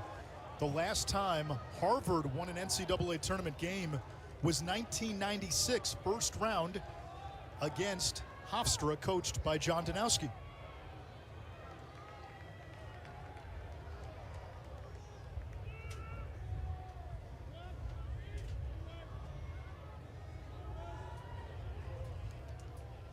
Ryan Gallagher on the invert. One thing to watch here, Harvard has 2 face-off violations, so if they pick up one more, and for every successive violation, Rutgers will go man up. When you're trying to make a run and you're down big, even though Harvard is not a great team at the X, that's a factor. You don't want to go man down. See a little patience now, 6-goal lead. Scott's got the short stick, now picked up. Now block from the wing. Nicely done by Chucks it back to Gallagher. There's a skip pass from the wing. Cameron shot saved. Yeager snatches it out of the air.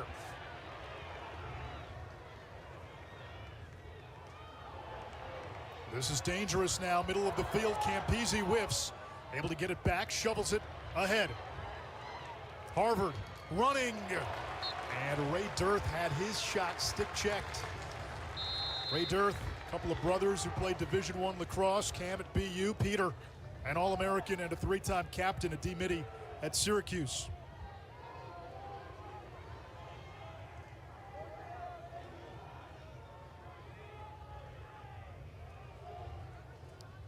Perry over to Gaffney. Space and a good matchup. Gaffney, skip pass, shot, save, cursed. Unbelievable. Just the instincts, the reflexes and late stage quickness, the ability to move. The lacrosse goal is big. It's 36 square feet. There's about 27 feet of net available for the shooter when you take away the human body and the stick. We'll get into the story with the cursed family as there's another save. Now they'll say it's deflected. Now they lost their dad a few years back. Mom Michelle has been the ultimate lax mom. She's been the ultimate parent, helping all the boys. Last year a great moment with Connor and Colin playing for Rutgers. You had one over at Lehigh, now CJ's at Cornell. And Lehigh and Rutgers went head-to-head in that first-round game. Madronic behind the back. That was brute force to get one back for the Crimson to make it 13-8.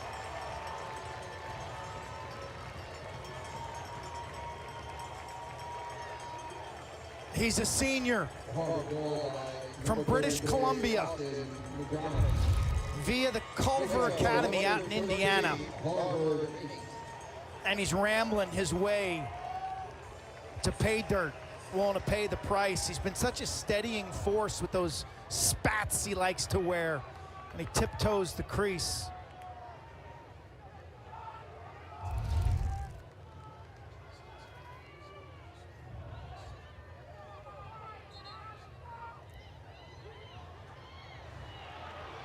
Martin Nelson off the wings. Can Harvard get it to within 4? Still a lot of time left in this game.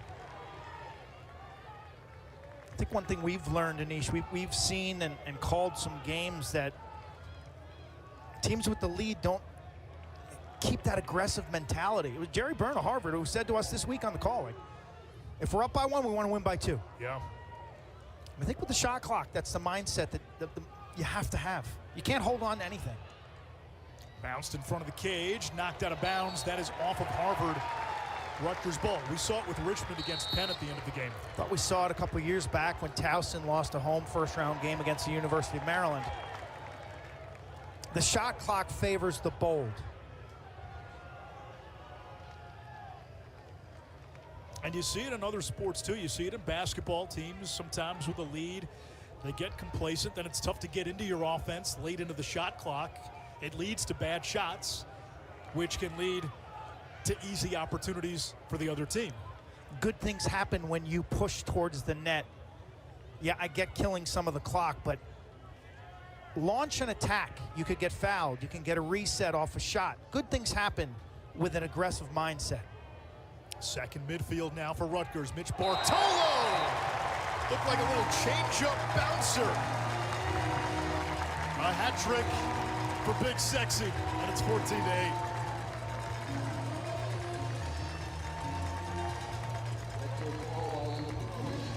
Harvard's defense gets really condensed to the point where I was saying to myself, is that a zone? Are they fatigued? Because their splits defensively were so tight. And so Bartolo gets a step inside 15. And it looks like Mullen may get a piece of this, but the big righty, 6'6". Was that ball deflected on the way there? Yeah, I think it was. Like a wicked slider. Little turn signal slider from Bartolo. Fans in the grassy knoll enjoyed every minute of it. They've been throwing beverages over the fence. I think that's the key over there, Anish.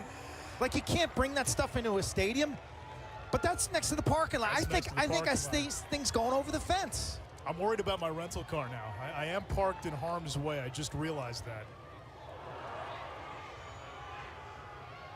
However, it is a rental.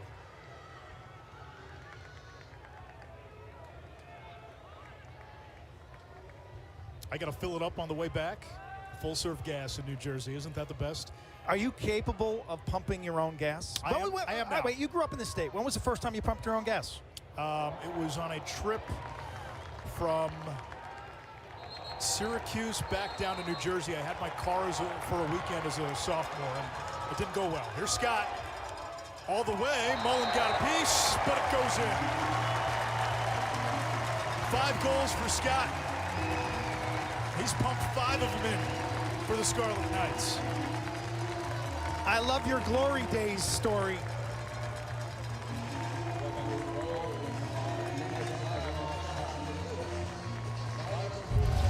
The ability to convert a turnover, double team, destruction, backcourt violation, get the ball and go. Harvard makes a catastrophic error there in trying to play the ball, over pursue it, and guess what happens? It's a 3-on-2 going the other way. Unless you're gonna make that play as a defender, don't take yourself out of the play, because the numbers game worked. As Rutgers and their NASCAR offense score in Thunder Road, it's all the signature guys this afternoon producing. The usual suspects for Rutgers. Coyne off the wings of the faceoff. Dumps it downfield into the cross of Yeager. He stampedes into the box. Over to Dirth. I think on Selection Sunday for Rutgers, you had to be kind of pumped. Maryland's like so far away from you. This is a team that's gotten just roasted by Maryland, and you know, their schedule wasn't that strong. They beat Army. It's kind of hard to figure out where they fit. I think the Ohio State win in the semifinals of the Big Ten tournament got them into the tournament for sure, and got them a home game. Had they lost that game, Anish, they may have been bubble out. A fair point. No bad losses, though. They played Maryland twice, and Maryland did to Rutgers what it's done to everybody. 17-9 and 17-7, and a 5-goal loss at Princeton back in March. It doesn't matter when the committee gets together, but from our standpoint, past this prologue here, we saw Rutgers elevate its program a season ago, and this has been a team that, let's be fair, in years past, they've had teams that have deserved to get in, and they've been left out. Yeah. Look, the expectations are higher now with this program.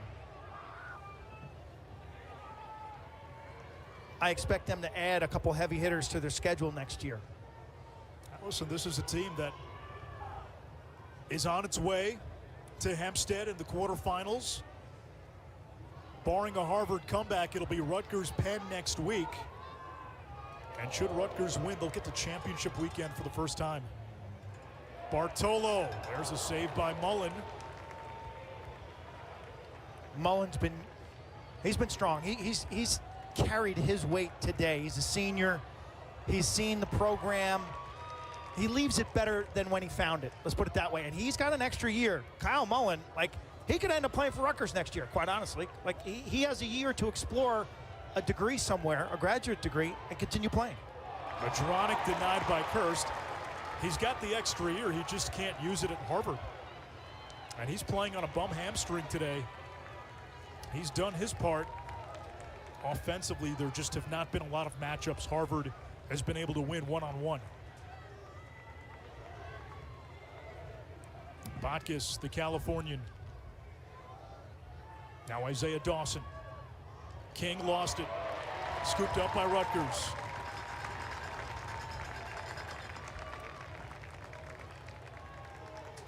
Six and a half to go in quarter number 4.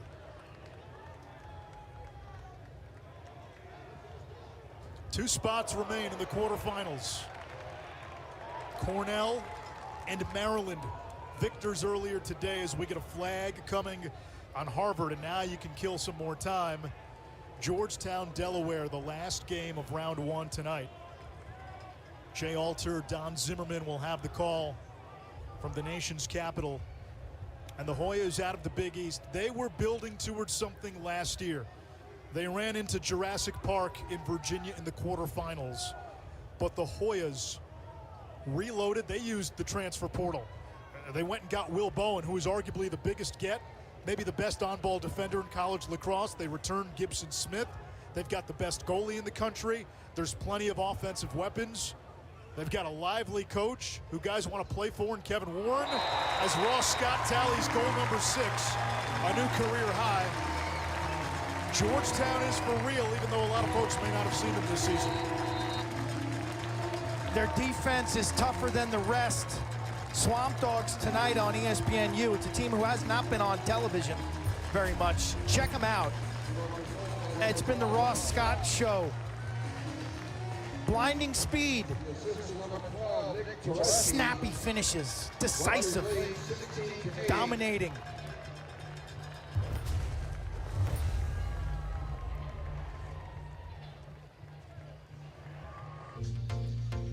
Show a little faith. There's magic in the night for the Kirst family.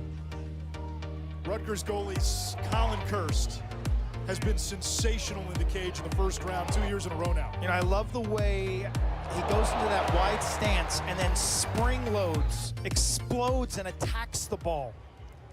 17 saves for Colin Kirst. Younger brother CJ, 7 goals for Cornell in the Big Red's first round win against Ohio State. And there is the family, Mom Michelle. Kyle, the late Kyle Kirst, the patriarch of the family, passed away. He was a former Rutgers goalie. Died in 2015. Mom Michelle has been, as we said, the ultimate lax mom. And you think about moments, right? For Michelle Kirst, last year, the first round, Colin suiting up for Rutgers as the Scarlet Knights tack on one more in transition. That stamps Sam Steffen, the backup Fogo, to get back to the Kirsts. Colin and his brother Connor taking on brother Cole, who's at Lehigh in the first round last year. Today, Mom had to make a decision. Do you come here? Do you go to Ithaca? This could potentially be Colin Kirst's last game. Well, now she's going to have another decision next week. Do you go to Long Island or do you go to Columbus, Ohio? Stefan takes that right down the tunnel that he loved. Tunnel of love. Michelle was she's a Rutgers alum. Yeah. Kyle was a really good goalie here in the 90s. He was a longtime coach in Jersey for 20 years. Number 7 for number 5. A Rutgers runaway. You think about what this experience has added to Connor and Colin's athletic experience, but more than that. You know, they've become such a fabric of this Rutgers lacrosse. Transition, Stefan scores earlier and a little bada bing, bada bang, bada boom, the sharp passing. Rick Mercurio would have loved that one. What do you say? What do you know?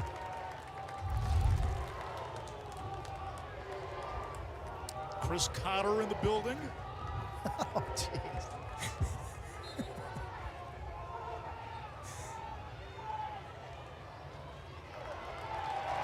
Stefan wins the face-off. All Rutgers in this second half.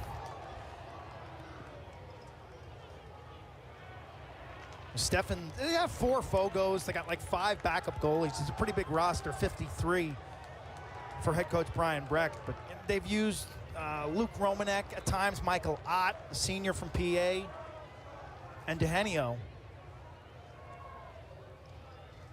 Stefan was the primary Fogo at Mount St. Mary's. 55% in his career there, had 12 goals, a graduate transfer. We said it early in the broadcast, the age gap in this game is vast. Rutgers, half the roster made up of first-year players. Or Harvard, rather, half the roster made up of first-year players, as Russo nearly had one there. 24 first years for Harvard. Out of 49. 24 out of 49 first years. 50% of the team. Rutgers, 7 new grad transfers. 15 total transfers on the roster. What is that? A quarter of the roster, basically? More. It's 27 seniors. 27 of the 53 are seniors. Or grad students. Now, some of them have a COVID year where they can come back. But experience, well, the only way you get it is through experience. Coach Byrne saying that. Like, the only way you get experience, big game experience, is by playing in big games. Harvard will be better for this. A program that is undoubtedly on the rise. And we can play Captain Hindsight all we want. Should they have been in? Should they have been out? We're a week out from that now. The reality is the committee put Harvard in. They're here. And when you think of what that means from the Harvard standpoint, is Ross Scott has now equaled Harvard. 8 for Scott, 8 for Harvard. Surprised we didn't see some laundry after this goal. He got taken down to the point where if I'm Brian Brecht, maybe I'm starting to put some backups. Colin Kirst, I would take out of this game right now. I would take Ross Scott and Bartolo out of the game. And we're starting to see that now on the sideline. 6'6" has its benefits. Ball's in the net. That wasn't that hard. It was just a little push. Huge day, Ross Scott.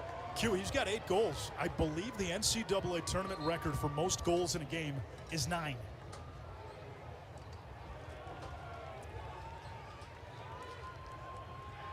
Oliver Marty. Yeah, Brown. I think one of the Gates had a ton. Syracuse played Navy in a playoff game back in the late 80s. I know Mike French had 7 in a championship game in the late 70s.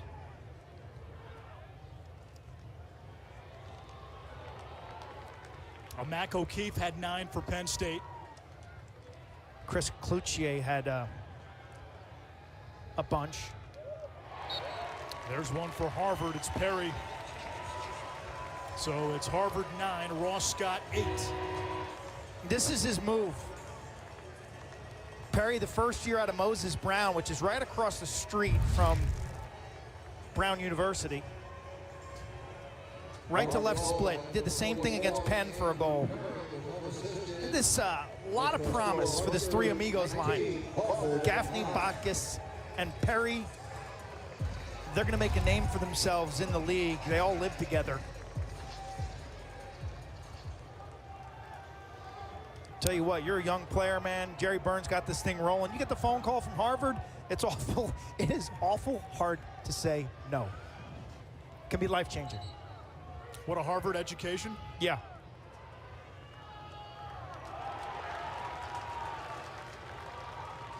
So the quarterfinals will take place next week, and the 4 teams that we will see on Long Island, myself, Quint Kark will be in Hempstead.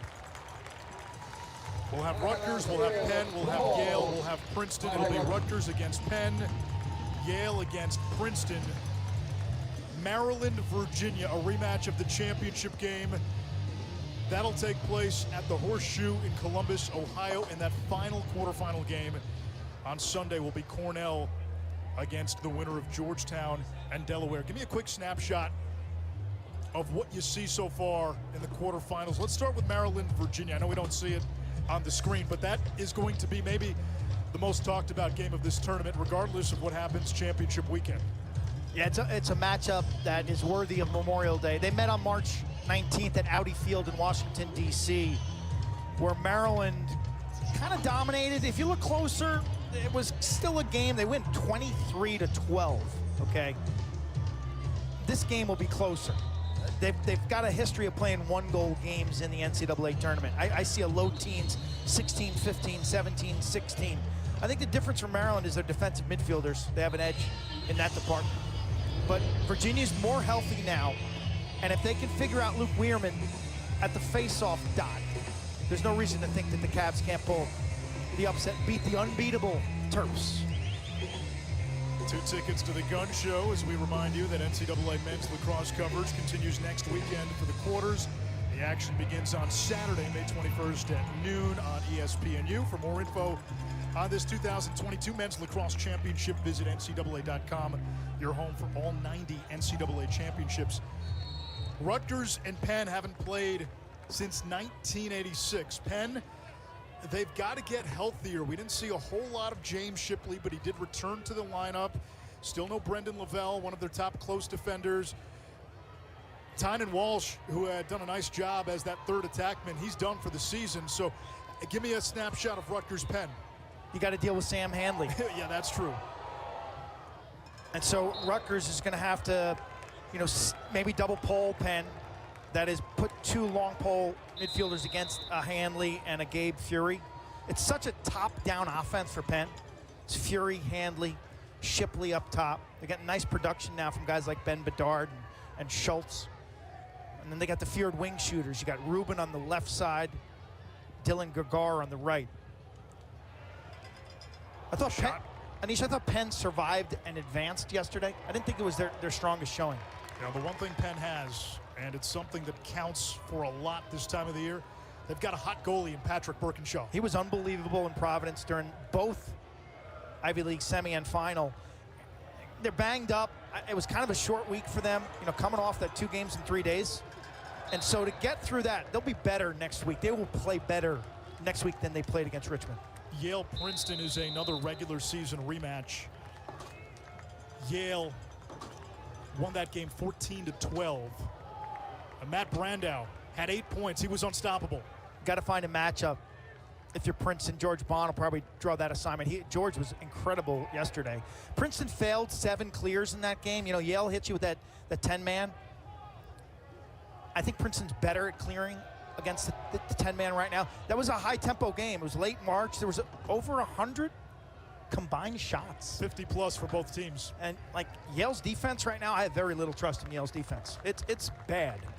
And if Princeton can bring the defense we saw against BU to Long Island. Highly skilled offense Princeton has. Combine that with some D. I think both teams subpar in the face-off department. Both goalies have heated up lately.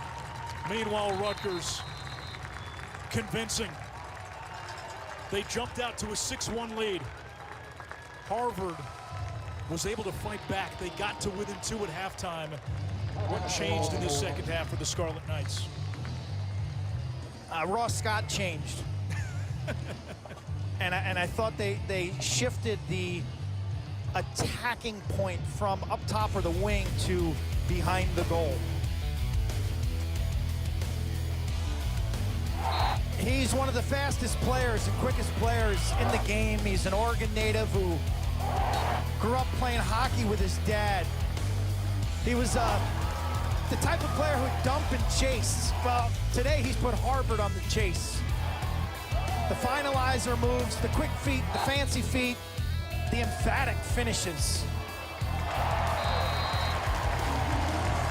And he is our Capital One player of the game. I do want to mention, you see Tom Hayes on the back of all the Rutgers jerseys. That's the winningest head coach in program history. He passed away earlier this year. Coached the team from 1975 all the way to 2000. Brian Brecht used to come to the Tom Hayes camp as a 5th and 6th grader in the Rutgers Hall of Fame. 20-plus winning seasons and a big part of the foundation of not just Rutgers lacrosse, but New Jersey lacrosse, Quint. And it's a state that continues to improve and improve and improve, and the game's growing like wildfire here. Coach Hayes, a paragon, an icon for Jersey, but beyond in the college game. He was on every committee that they had. He was really influential in the international game, Team USA, and then growing the game across the globe. Capacity, and I say that in quotes, at Yersack Field is 5,000. That's what it's listed at. Attendance today, 5,212, the third most in an NCAA tournament game here, or an NCAA tournament game, period, since 2003. Now that doesn't include, obviously, I love it. Champ weekend. Rutgers convincing. 19-9 your final. The Scarlet Knights make a back-to-back trip to the quarterfinals for the first time since the mid-70s. And they'll take on Penn over on Hofstra.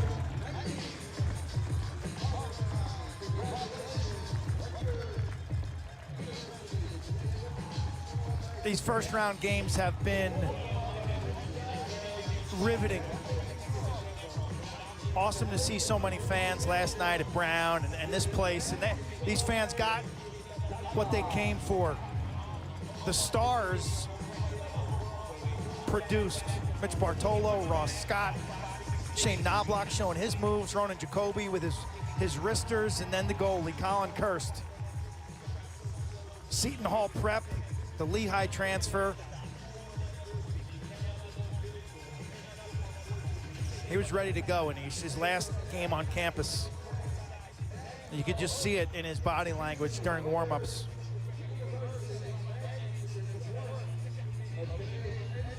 Back to the quarters for Rutgers. Penn, the Ivy League tournament champion, awaits. For Harvard, tough way to end the season, but boy, is the future strong in Cambridge. Yeah, congratulations to the Crimson, Coach Byrne, and the administration there, their entire staff. Man, the future's bright. Ross Scott, our Capital One player of the game. 8 goals on 11 shots. He almost outscored Harvard by himself. And 7 of those goals came in the second half. It was really Ross Scott who took this game over. Harvard made it 8-6 after Andrew O'Berry scored. Scott scored 3 of the next 4 goals to essentially put the game away, and Rutgers cruised to the end line from there. 19-9. This was a dominating effort, except for maybe a spurt in that second quarter.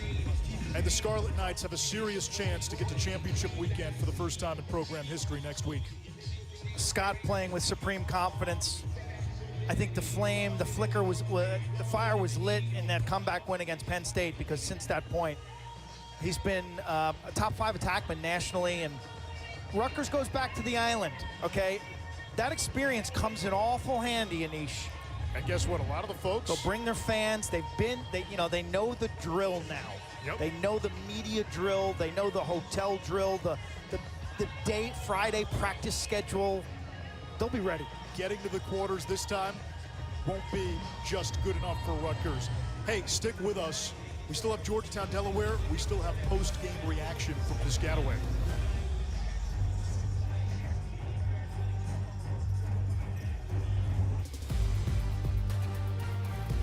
Rutgers on graduation day takes care of Harvard 19-9 to move on to the quarterfinals for a second straight season. Back-to-back quarterfinal appearances for the Scarlet Knights now for the first time since 1974, 1975. And we bring in the head coach of the Rutgers Scarlet Knights, Brian Breck. Brian, let's start with Ross Scott. Describe his performance today. Yeah, what a special young man, and certainly had a great game for us. And single-handedly, when Harvard threw some punches, he responded and allowed us in the second half to kind of pull away a little bit. So very proud of him today, and certainly thankful for all the seniors and everything that our administration has done to pull this off. It was a great atmosphere here today for lacrosse. Yeah, Coach, it has. We captured that. This place was unbelievable today. What's that feel like down on the field? What type of energy do your players? Did they receive today from this incredible crowd? Yeah, I mean, our fans have been great, for all season, for the last couple of years. Our alumni are very supportive, young and old, and May Lacrosse, great weather, grass field.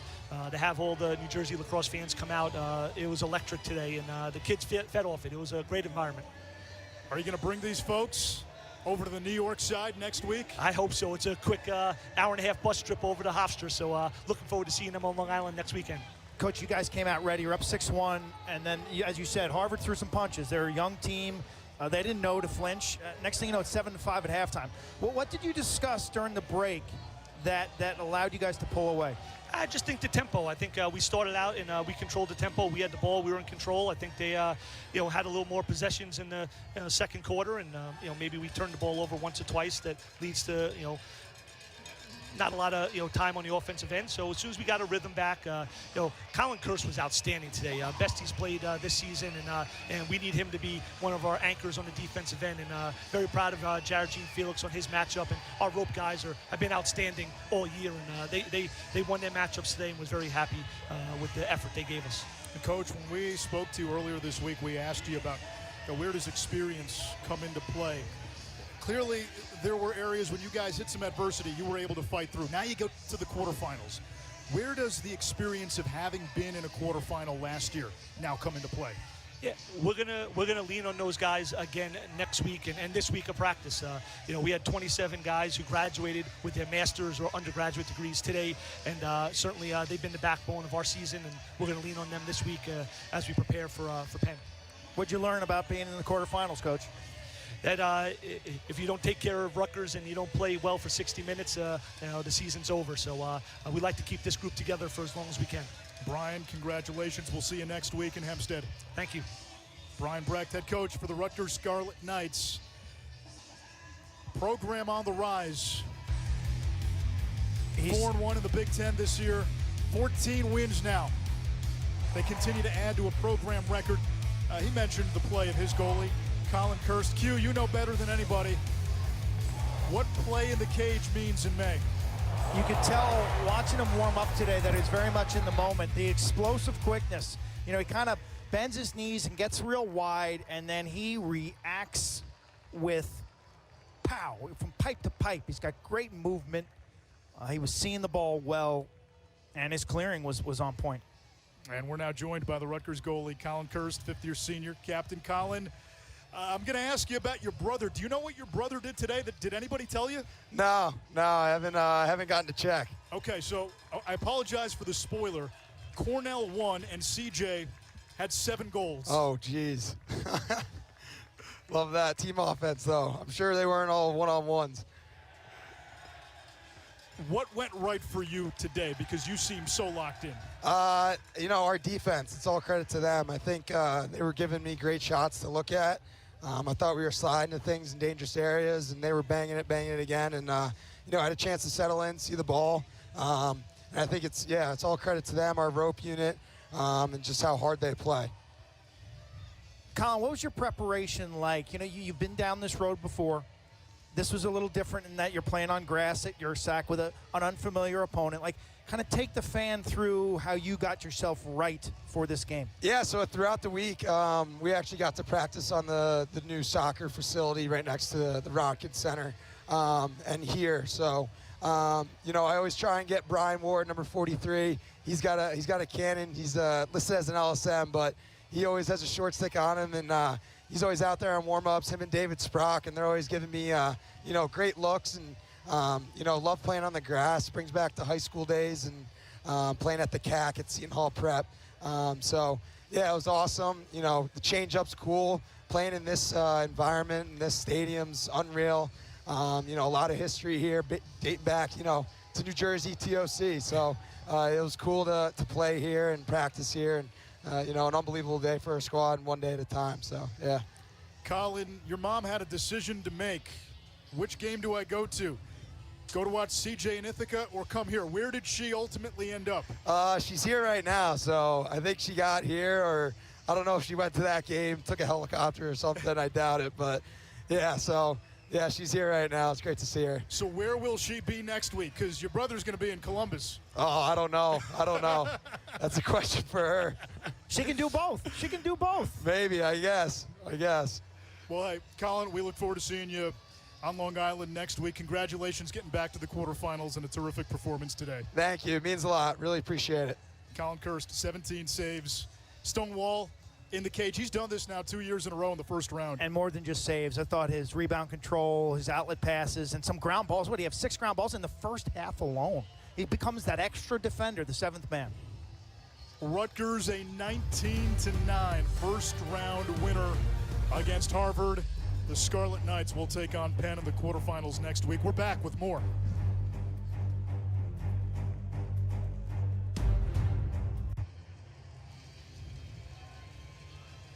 Born to Run plays in the background here at Yersack Field. Rutgers onto the quarterfinals to take on Penn.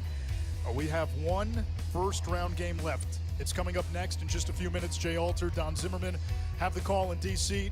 Georgetown, the 2 seed against Delaware. Georgetown has only been to championship weekend once. That was 1999. They had a program in the early 2000s that looked to join at the time the ranks of Syracuse and Hopkins and Virginia and Princeton. It went the other way instead. They could never quite get back over the hump. Boy, this is a team that can play on Memorial Day. This is a team that can win on Memorial Day. They'll be facing a Delaware team that's won 6 straight. They're the CAA champs, and they defeated Robert Morris in the play-in game. But you go back further. Delaware beat Johns Hopkins and St. Joe's this year, okay? J.P. Ward leading the offense. Scoring goals is going to be the issue because it's a two-pronged defense for Georgetown. It starts with James Riley, their face-off guy, 64%. Owen McElroy, their goalie, 64%. Okay, then you throw in Will Bowen, monster. Zach Geddes, short stick defensive midfielder, monster. Gibby Smith, who should have been drafted in the PLL draft at their long pole. And an offense bolstered by transfers, Alex Trippi and Graham Bundy Jr., man. If you haven't watched Georgetown, watch them tonight and tell me if you think that they have the best defense in the country, because I kind of do. So how do you attack them if you're Delaware? You got to score. You got to find non-traditional ways to score goals on them, and not in the 6-on-6. Their slide packages are as good as it gets. They don't make bad decisions on defense. You got to shoot the ball well, and you got to hope to muck it up and get 50-50 on faceoffs. Georgetown and Delaware coming up in a few minutes. The winner of that game will take on Cornell, the Big Red. Winners against Ohio State today. So Cornell beat Ohio State twice this season. Connor Busick, under 30, one of the best young head coaches in the game. This is a Cornell team. They've had to battle through injuries, a lot of young players. They've got juniors who only had a few games under their belt coming into the season, sophomores who didn't play last year, a lot of freshmen. Not as young as Harvard, but they're pretty young, and to get to the quarterfinals, it's impressive. Absolutely. The results have been a little up and down, maybe a little herky-jerky. I'll tell you one thing. You watch Cornell play, they play with passion, they play with heart, they play with toughness and discipline. Gavin Adler, pound for pound, the best defender in the entire country, and you got to love that attack. C.J. Kirsch, John Piatelli, and Michael Long, really dangerous, really smart. Quint, a lot was made of 6 teams from the Ivy getting into this NCAA tournament. 4-2 is not a bad first round. Absolutely. Really no surprises from any of the results that we saw. You know, great to see new faces. Quite honestly, a lot of the Blue Bloods weren't in the tournament this year, Anish, and people were like, oh, what are we going to do? What are we going to do? Well, fall in love with one of these emerging programs. And we're seeing it's been a breath of fresh air. And we're seeing a burgeoning power in Rutgers, using that Big Ten flag over these last few years to elevate their program. Rutgers going to the quarterfinals. There's 9 teams left in this tournament. We'll get it down to 8 when Georgetown and Delaware goes final. Rutgers will take on Penn next weekend in Hempstead. First time those 2 teams will have met since 1986. This day will be remembered for your sack and the crowd right here, and this night, because this night belongs to the Knights. Ross Scott owned the day. 8 goals, 1 shy of an NCAA tournament single game record. Colin Kirst, 17 saves in goal. The Scarlet Knights win 19-9. They're on to the quarterfinals. One more ticket that needs to be punched. Let's get you to the nation's capital. Jay Alter and Don Zimmerman on the call.